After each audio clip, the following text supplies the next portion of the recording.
Before tomorrow's Chicago Tribune can be printed, there must be paper. And to make paper, there must be trees. Thus, actual production of tomorrow's Tribune begins in a wilderness on the north shore of the Gulf of St. Lawrence.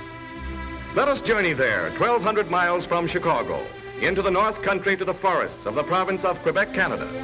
Here, the Chicago Tribune has acquired vast tracts of timberland, more than 2 million acres, about the equivalent of the combined area of the states of Delaware and Rhode Island, so that it will have a perpetual supply of trees for the manufacture of paper. Operations in the timberlands are continuous 12 months of the year, but in a sense, the cycle may be said to begin in the fall, when shiploads of supplies are taken from Quebec down the St. Lawrence River to Tribune towns on the rim of the wilderness. For once winter comes, there is no getting in or out except by airplane, for snow and ice form impassable barriers.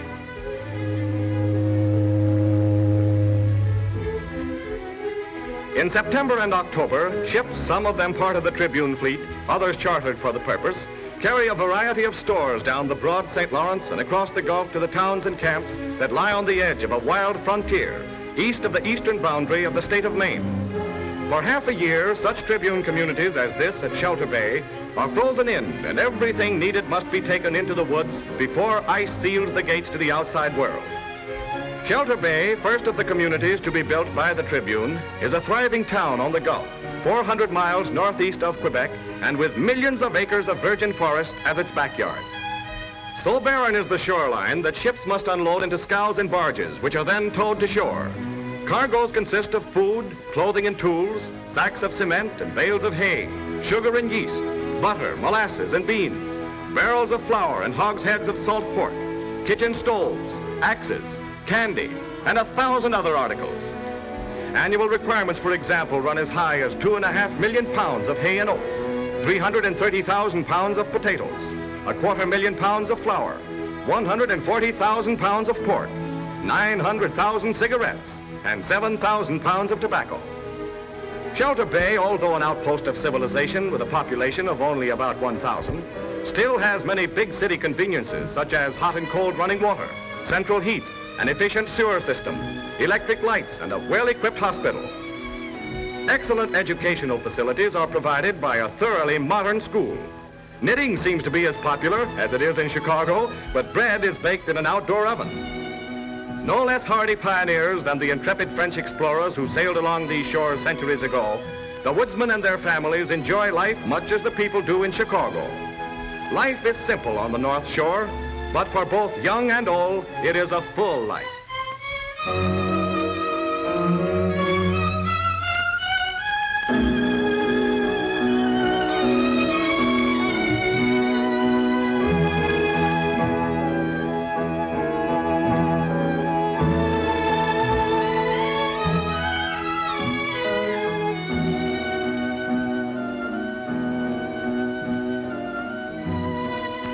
After the supplies have been brought down the river and across the Gulf from Quebec, the next task is to carry them by sledge, truck, and boat over land and across water to the various logging camps that lie back in what the loggers call the bush. Less than 20 years ago, this was an impenetrable wilderness. But today, through corduroy roads, boats, and bridges, the backcountry has been made accessible, and interior camps have been built at strategic points.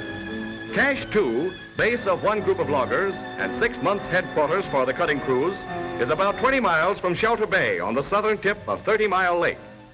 About it lies the forest primeval, mile after mile of rugged country, in which are great stands of timber awaiting the axe of the woodsman. In felling a tree, the first operation is to clear away the brush. Here is a lumberjack notching a tree on the side toward which he wishes it to fall. Next, he uses his saw on the opposite side. Then there's a shout of timber, and the tree topples and crashes.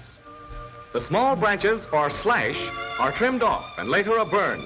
Otherwise, they would dry out and constitute an invitation to the deadliest enemy of the forest, fire. No one is permitted to smoke in the woods, and all about are fire guards. After the tree has been cut into 4-foot lengths and stacked, the logs are carefully examined and stamped by the inspectors, or scalers as they're called.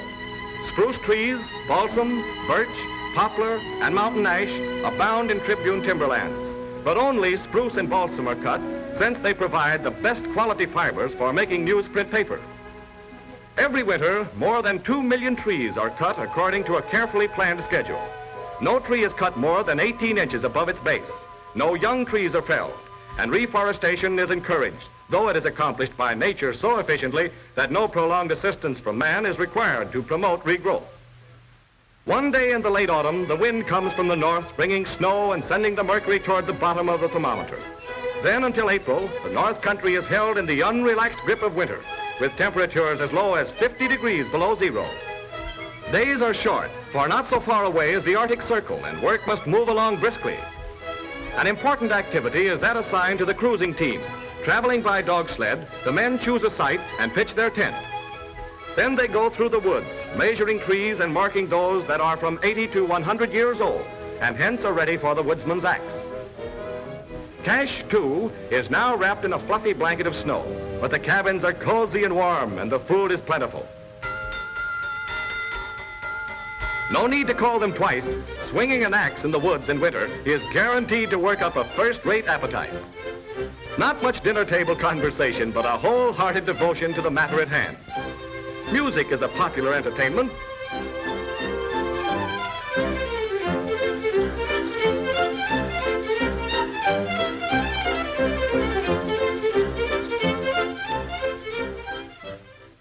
Chopping trees all day doesn't in the least detract from their enthusiasm for an hour or so of skiing. All through the winter, the harvesting of trees goes on in a race against the elements in order to cut the scheduled volume of timber before the coming of spring.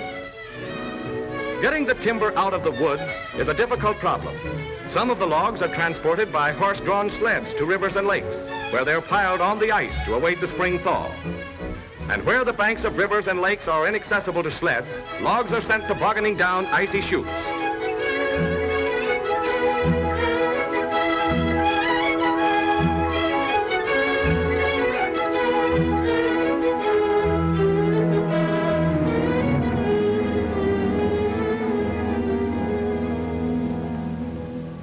With the end of winter, the waterways open to traffic, and life takes on a quickened tempo. Now the streams leap and roar, and the great harvest of logs cut in the winter and piled on the ice continues its journey from the forest to Shelter Bay and other towns built by the Tribune on the Gulf of St. Lawrence.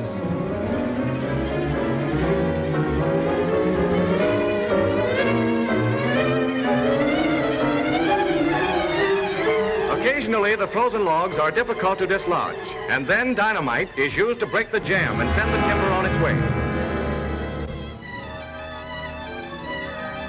At the mouth of the river, the logs are stopped by booms and fed onto conveyors which carry them to the barking drums. These are huge steel cylinders in which the logs revolve and toss against one another. By friction, the bark is removed, and the logs emerge slick and shining. Then they're conveyed to the waiting ships and piled in the holds and on the decks. At Franklin, 100 miles or so southwest of Shelter Bay, is another Tribune town. Here, logs drop from a sluice directly into the ship's hold, where crews arrange them in ship-shaped manner. A few miles farther south is Como Bay, the newest Tribune settlement, where the Tribune is building a new town, power plant, and paper mill. All during the navigation season, from June to October, ships are loaded and push off for the Tribune paper mill at Thorold at the western end of Lake Ontario. The trip requires from a week to 10 days. During a single season, as much as 150,000 cords of pulpwood are shipped by boat from the timberlands to the mill, where they're converted into newsprint paper. As soon as a steamer arrives at the mill, the logs are lifted from the hold by derricks. Then they're picked up by a chain conveyor and stacked in mountainous piles containing as much as 100,000 cords of wood. Such a reserve stock is needed since the Tribune consumes more than 2,000 tons of paper in a single week. Time was when the logs were handled by men. Then this ingenious device, the orange peel grab, was invented. Logs are now carried from the piles to the conveyors more quickly and with little hazard to the workmen. The grab picks up a load in its jaws, swings it around, and deposits it onto the cable conveyor. At a transfer junction, the logs go on to another conveyor that carries them to rotating washing drums. Then they're discharged into a sorting conveyor and inspected by men who select logs for both mechanical and chemical processes. Newsprint used by the Tribune consists of approximately 25% chemical pulp and 75% mechanical pulp. Mechanical pulp gives paper the porous-like characteristics that enable it to absorb ink on high-speed newspaper presses. Chemical pulp gives it strength and flexibility. Logs that pass inspection are placed on the saw tables and are cut to 2-foot lengths. Those with slight defects are placed on the carriage of the woodpecker, a name given this machine by the Tribune engineers who developed it at the mill. All defects are removed before they move on. From the sorting conveyor, some logs go to the chipper, which reduces them to small chips, which are sent to the digester to be mixed with acids in the chemical or sulfite process. Complete control of chips and acid is maintained in the sulfite digester in order to obtain a uniform pulp. There is no deviation from the highest standards throughout the mill to ensure a superior grade of strong white paper.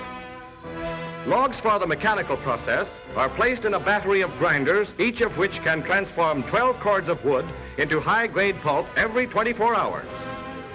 The logs are forced under pressure against huge grindstones. Water flows over them continuously, and from the bottom of the machine issues a steady stream of pulp. At frequent intervals, samples are taken for analysis as a check on quality. Both mechanical and sulfite pulps are thoroughly combined in mixing tanks with chemicals to color and brighten the paper. The pulps are then beaten together, more water is added, and the mixture is pumped into the paper-making machine where it flows onto wire screens that form an endless belt. As it passes over the screens, the water drains off and the forward motion of the screens causes the pulp fibers to interlace and become paper. When the paper leaves the screens, it passes between 2 large rollers that squeeze out still more water. Then it goes through another series of rollers that squeeze and dry it further. Finally, it passes through 32 drying cylinders filled with live steam and covered with blankets to absorb any remaining moisture. The final touch is given by steel calendar rollers that polish the paper and give it a smoother finish. Next, it is rewound on steel spindles and wrapped in extra heavy paper made at the mill from the coarser fiber screened from the newsprint pulp. Paper has been made from trees. The next step is to transport it from the paper mill to Tribune Tower. Into the hold of one of the Tribune's fleet of ships go the rolls of paper, weighing approximately 1,800 pounds each. Then across Lakes Erie, St. Clair, Huron, and Michigan moves the parade of paper to Tribune warehouses near the mouth of the Chicago River. A few more steps and trees will have become Tribunes. Thus, man's struggle with the elements comes closer to fruition. Soon, by the magic of printer's ink, that paper will live as a Tribune instead of a tree, will become the pages on which will be recorded completely and without compromise the events of the day throughout the world. Here at the Tribune's own dock, the ships tie up and the rolls of paper are lifted from the hold to conveyors that take them in swift procession to the warehouses, where there is stored a stock of newsprint paper sufficient to satisfy the needs of several months. While the ships are being unloaded, some of the rolls are sent directly to Tribune Tower by tunnel. Rolls proceed from the ship by gravity to the tunnel in the warehouse, where they are carried down a steep incline by a cog railway. During the winter months, when navigation is impossible, thousands of tons of newsprint are removed from the warehouses. Heavy rolls are handled with ease by tiering machines that can be moved to any section of the warehouses. Paper is rolled from the stack to the machine that lowers the roll to a dolly on the tracks of the railway. The tunnel connecting the warehouse on the river's edge to Tribune Tower on Michigan Avenue is 1/4 mile long and 60 feet underground. Hundreds of rolls of paper are moved every night at the rate of 2 a minute. They attain a speed of 35 miles an hour before they pass over a braking device that slows them down as they reach the unloading platform in the sub-basement of Tribune Tower. There, a mechanical tipping device unloads the rolls onto a ramp, down which they move to an automatic elevator. The elevator is geared to the same speed of 2 rolls a minute, and so the paper moves continuously from the warehouse, through the tunnel, up the elevator, to the floor of the reel room underneath the presses. The empty dollies move automatically from the platform to a compressed air gun that starts them on their return trip through the tunnel to the warehouse. As the rolls are unloaded from the elevator onto the reel room floor, they're carefully unwrapped and inspected and rolled onto press room dollies. On an average weeknight, the presses consume more than 275 rolls, representing 458,000 pounds of newsprint paper. Each reel holds 3 rolls of paper, and as fast as one roll is exhausted, pressmen fit a new roll into place and lock it into position. All this activity is characteristic of Tribune preparedness. Because lakes and straits are frozen in the winter months, the Tribune by such methods ensures the prompt production of millions of Tribunes every week the year around. Founded in 1847, the Tribune is Chicago's oldest newspaper. From its modest beginnings to its present service to the community and to the nation, it is an outstanding example of the American principle of private initiative. Within Tribune Tower, the staff goes about the daily business of producing a newspaper. Across the city desk passes the news of metropolitan Chicago, to be scanned by the copy readers. Over this department presides the city editor, directing his forces so that the news of the day will be accurately reported, interestingly presented. From the press associations and hundreds of Tribune correspondents comes the news of the country by telegraph to be handled here. A similar desk is in charge of the cable editor, to whom comes news from outside the United States, sent by press associations and by Tribune correspondents in foreign cities. 24 hours a day, the cables bring the day's history as it is made and reported across the seas. Under the direction of the sports editor are experts who write the story of baseball and football, of golf and tennis, of horse racing and boxing, and all the other recreational activities of this sports-loving nation. Still another important department is that of finance and business, where trained writers present the news of markets and trade. Directed by the metropolitan editor are 5 separate neighborhood newspapers, which are a part of the Sunday Tribune. And here is the Sunday room itself, a busy department, where under the direction of the Sunday editor are many sub-departments and features. On all topics of special interest, writers keep Tribune readers well informed. Whatever is worthwhile in the arts and sciences is interestingly reported by trained observers. What are people the world over saying and doing that Tribune readers should know about if they are to live happier, richer, and more useful lives? Seeking to answer that all-inclusive question, such is the objective of Tribune reporters, cameramen, feature writers, and editors.